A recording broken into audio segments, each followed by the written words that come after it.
So today, President Donald J. Trump dropped the bombshell during his inaugural speech as the 47th President of the United States of America today, January the 20th, 2025. Trump signed an executive order declaring that the U.S. will only recognize two genders, male and female. This is a bombshell. President J. Trump promised this and he has done it. President Trump took aim at gender identity during his inauguration speech. This gender identity is just one of the many things that he said he will do, and is signing immediate executive orders to implement them, to activate them, and to enforce them. And as of today, according to him, it will henceforth be the official policy of the United States government that there are only two genders, male and female. Nothing more. President Trump plans to sign an executive order, which he has done as at this time of the day. Sex, according to him, is to be defined, or now, according to the executive order, which takes the effect of law because it's an executive order. It doesn't have to pass through Congress. It doesn't have to be debated. He's using the authority conferred on him as the President of the United States of America. And that order says sex is to be defined based on whether people are born with eggs or sperm rather than on their chromosomes. Under the order, federal prisons and shelters for migrants and rape victims would be segregated by sex as defined by the order. Additionally, the federal taxpayer could not be used to fund transition, in quotes, transition services. The order aims to require that the federal government uses the term sex instead of gender, and directs the State Department and the Department of Homeland Security to ensure that official government documents, including passports, visas, and every other document, reflects sex, in quotes, accurately. Wow, breathtaking.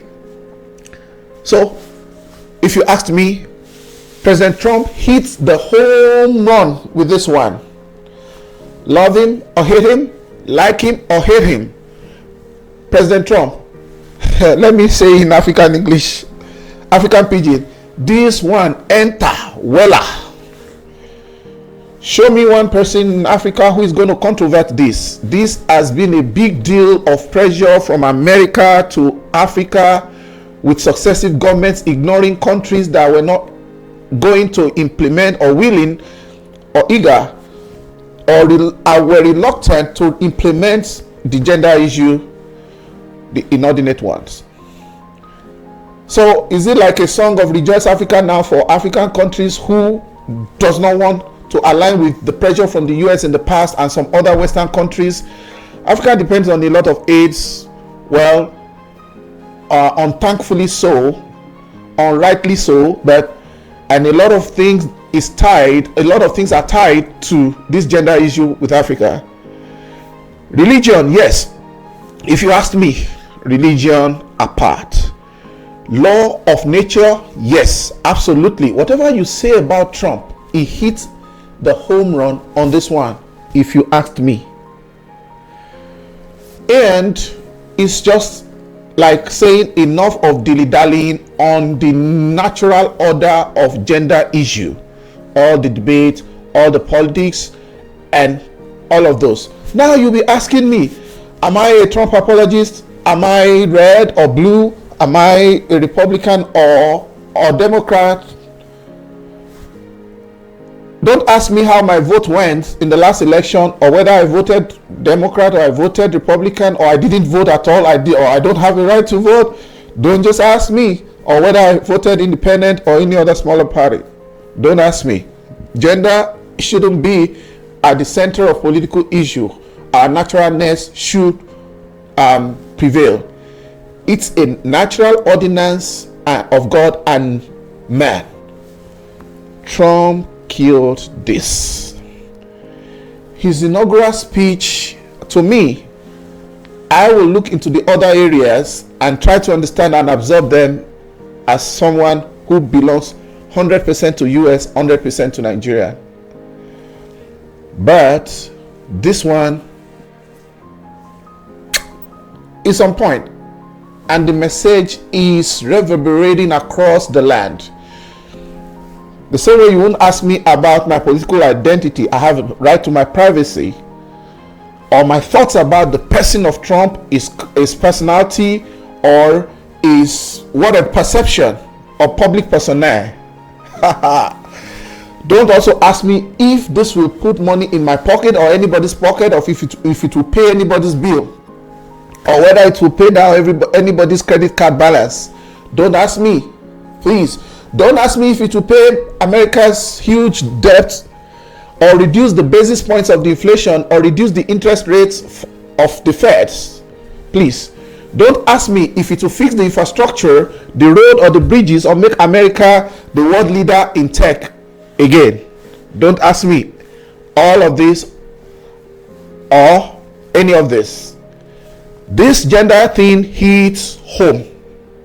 Now, with due respect to all people's rights, all people's rights, all people's right, I repeat for emphasis, every creature, every human being's right to their choices over everything, including their gender and personal choices. There is the need to make sure that the society is not confused about some of us among the rest of us. That understanding and clarity is needed. He is a gender. He is identifiable. She is a gender. She is identifiable.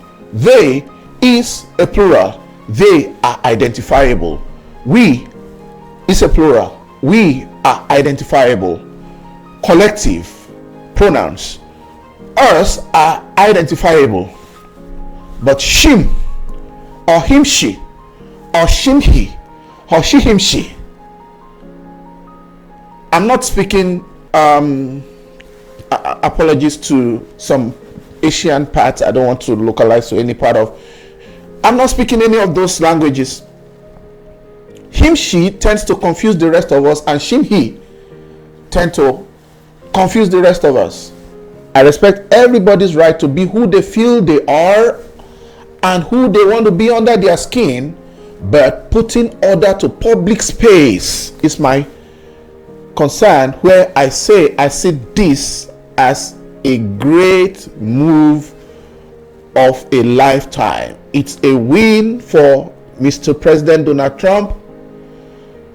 The message is echoing along and across the globe. This is not an American thing only, because America is a leader in a lot of things. America is the leader in all things. Yeah. You know, when we're in school, we say, well, great, this, like that, great. I mean, maybe great school. Is it great America? How do I salute we Americans? So the message is really reverberating across the land that God created Adam and Eve, not Adam and Steve. Congratulations to every Adam. Congratulations to every Eve. And my best wishes to all others. But please, people, let love prevail. Love all. Love, don't hate, no matter what people's disposition are.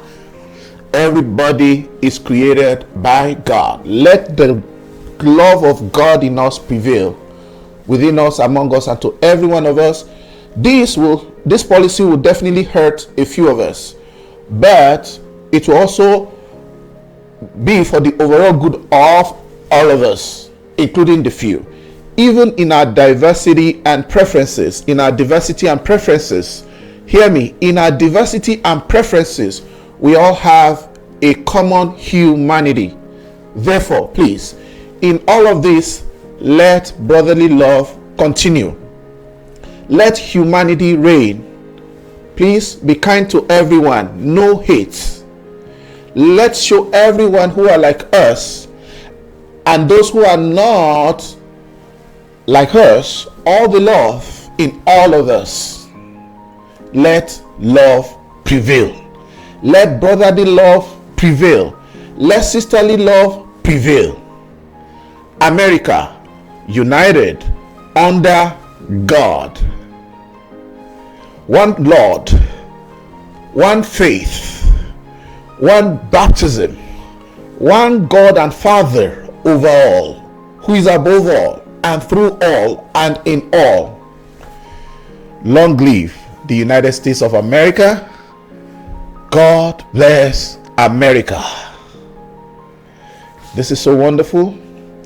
Donald Trump, this one, on behalf of Africans, I say this one, enter wella. This one, enter wella. This one, enter wella. This is just a random citizen speech after our president's speech. Thank you for staying tuned. Please click the like button and please subscribe. If you are yet to subscribe to this channel, please subscribe.